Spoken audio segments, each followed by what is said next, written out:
नमस्कार, मैं हूं पंकज कुमार। इस खास पेशकश में मैं आपके साथ चर्चा करने जा रहा हूं कि ललन सिंह, जी हां, राजीव रंजन सिंह, जो कि केंद्र सरकार में मंत्री हैं, जेडीयू के नेता हैं, और उन्होंने आज संसद में जिस तरह का भाषण दिया है, उससे एक बात तो कहा जा सकता है कि वो जिसके साथ भी रहते हैं तन मन धन से रहते हैं। बिल्कुल, क्योंकि आज उन्होंने कांग्रेस को पूरे तरीके से लपेट दिया। याद करिए, ठीक एक साल पहले यही राजीव रंजन सिंह जब संसद में बोलते थे तो वो बीजेपी को भी लपेटते हुए देखे जाते थे। उन्होंने ये बात कहा था कि आपके पास ऐसा कौन सा वॉशिंग मशीन है, जी हाँ, बीजेपी के लिए कहा था, जिसमें कोई भी जाता है तो धुल जाता है। और ये कहा जाता था कि लालू प्रसाद के साथ गठजोड़ बनाए रखने में ललन सिंह की खासी बड़ी भूमिका है। लेकिन जेडीयू जब एनडीए में आई तो ललन सिंह लोकसभा में नेता बने, मंत्री बने, और मंत्री बनने के बाद आज जब संविधान पर चर्चा होना था, बीजेपी और उसके तमाम घटक दल बनाम कांग्रेस और उसके घटक दलों के बीच में, तो ललन सिंह ने बहुत कुछ ऐसा कहा जो निश्चित तौर पर कांग्रेस के लिए आप कह सकते हैं कि नीचे देखने वाली बात थी। कांग्रेस को उन्होंने इस तरीके से झकझोर दिया कि आप बताइए कि आपने किस तरीके से संविधान की धज्जियां उड़ाई। दरअसल कई तरह की बातों की याद उन्होंने ताजा करा दी।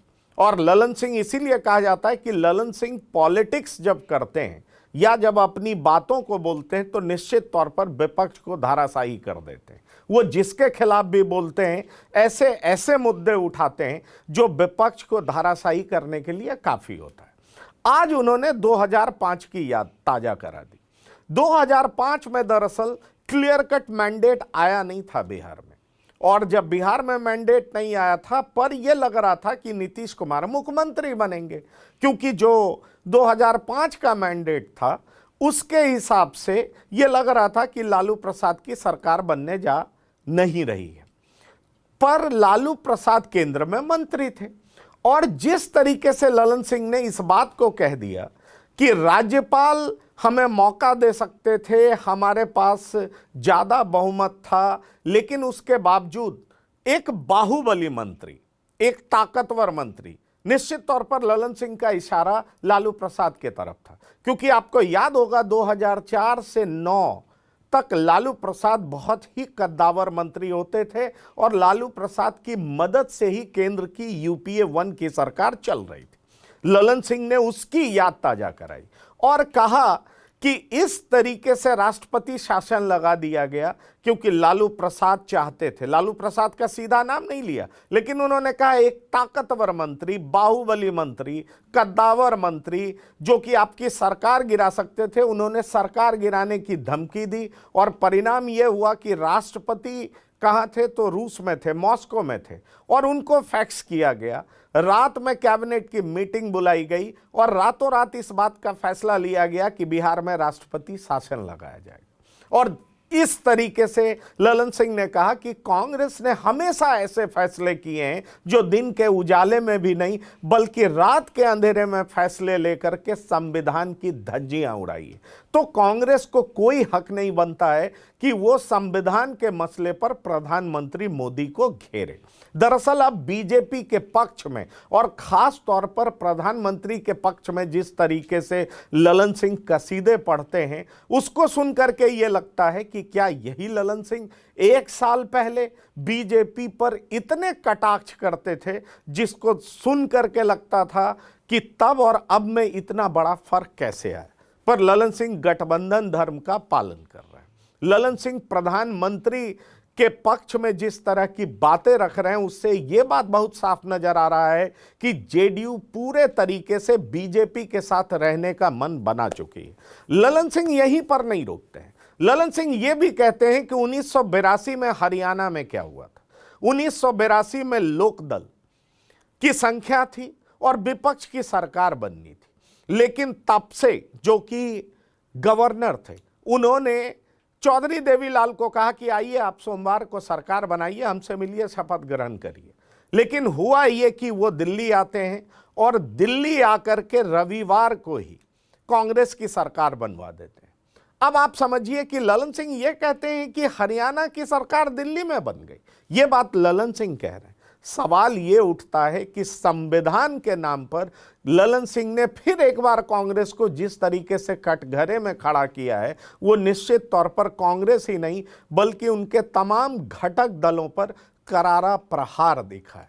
ललन सिंह ने फिर इमरजेंसी की भी याद ताजा कराई और उन्होंने बताया कि इमरजेंसी के दरमियान जिस तरीके से लोगों को जेल में बंद किया गया, 5 साल के टेन्योर को बढ़ा करके 6 साल किया गया, यह संविधान की धज्जी उड़ाना नहीं था तो और क्या था। और जो लोग इस बारे में बात करते हैं कि संविधान बचाओ, दरअसल वो अपने पूर्वजों के कारनामों को क्यों नहीं देखते हैं। अगर अपने पूर्वजों के कारनामों को देखेंगे तो उन्हें निश्चित तौर पर शर्मिंदगी होगी कि उनके पूर्वजों ने संविधान के साथ क्या किया है।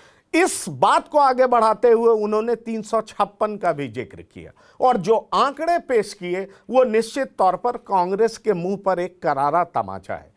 ललन सिंह ये कहते हैं कि याद करिए पंडित जवाहरलाल नेहरू ने कितनी बार 356 का इस्तेमाल किया था।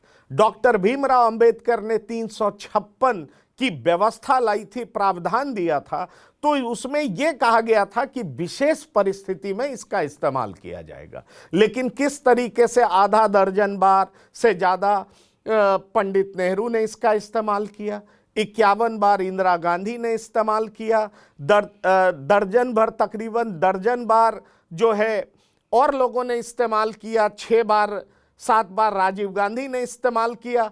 तो सभी कांग्रेस के प्रधानमंत्री के शासनकाल में कितनी बार 356 का दुरुपयोग हुआ, यानी राज्य की सरकार को किस तरीके से गिराया गया, उसका पूरा आंकड़ा ललन सिंह ने सदन में पेश कर दिया। और ललन सिंह ने कहा कि क्या यही संविधान की इज्जत करना है। जो लोग संविधान को लेकर के इस तरह की बात कर रहे हैं, क्या वो इतिहास के आईने में देख पा रहे हैं कि दरअसल संविधान की धज्जियां किसने उड़ाई। उन्होंने ये भी कहा कि प्रधानमंत्री जिनका मोटिव है सबका विश्वास, सबका प्रयास, ये जो प्रधानमंत्री का नारा है सबका साथ, सबका विश्वास, सबका विकास और सबका प्रयास, इस तरह की बात जो प्रधानमंत्री कहते हैं वो प्रधानमंत्री करते हैं। इसीलिए वो कहते हैं कि मेरे रहते आरक्षण को कोई छेड़ नहीं सकता। तो ललन सिंह कहते हैं, मैं भी दावे के साथ कह रहा हूं कि प्रधानमंत्री मोदी के रहते आरक्षण को निश्चित तौर पर कोई छेड़ नहीं सकता है। इसलिए हरियाणा में जो आपकी हार हुई है, महाराष्ट्र में जो कांग्रेस की हार हुई है, निश्चित तौर पर जम्मू कश्मीर में जो कांग्रेस की दुर्गति हुई है, इससे कांग्रेस को सबक लेना चाहिए और संविधान पर कुछ भी बोलने से पहले कांग्रेस को बार बार सोचना चाहिए कि किस तरीके से कांग्रेस के नेताओं ने संविधान की धज्जियां उड़ाई है। अब ललन सिंह यहीं पर नहीं रुकते हैं, सिलसिलेवार तरीके से एक के बाद दूसरा, दूसरे के बाद तीसरा, तीसरे के बाद चौथा, हर मुद्दे को उठा करके वो कांग्रेस और उसके घटक दलों को घेरने में कोई कसर नहीं छोड़ते हैं। जातीय जनगणना इन दिनों कांग्रेस के नेता राहुल गांधी के मुंह से अक्सर सुना जाता है। वो कहते हैं जातीय गणना की बात करते हैं, वो याद दिला देते हैं कि बेंगलोर और मुंबई में हम कहते रह गए, और वो कहते हैं अखिलेश जी नहीं हैं सदन में, क्योंकि जब ललन सिंह बोल रहे थे तो अखिलेश यादव सदन में नहीं थे। लेकिन चूंकि इंडिया ब्लॉक जब बना था और इंडिया ब्लॉक को बनाने वाले नीतीश कुमार थे और उसकी दूसरी तीसरी मीटिंग बेंगलोर और मुंबई में हो रही थी, उस दरमियान ललन सिंह कहते हैं कि जेडीयू की तरफ से यह कहा जा रहा था कि जातीय गणना पर भाई एक प्रस्ताव तो रखिए, इसको पारित तो करिए। तो ललन सिंह कहते हैं कि कांग्रेस ने अपने मुंह पर टेप चिपका लिया था। मतलब बाहर कुछ और बोलते हैं, अंदर कुछ और बोलते हैं, और ये डबल स्टैंडर्ड जनता पहचानने लगी है। क्यों नहीं वहां पर इन्होंने जातीय गणना के मुद्दे पर किसी तरह की बात की, किसी तरह का प्रस्ताव पेश किया? और निश्चित तौर पर अगर ये रिजोल्यूशन पास होता इंडिया ब्लॉक की तरफ से तो बड़ी बात होती, लेकिन सब लोग इस पर चुप्पी साध गए।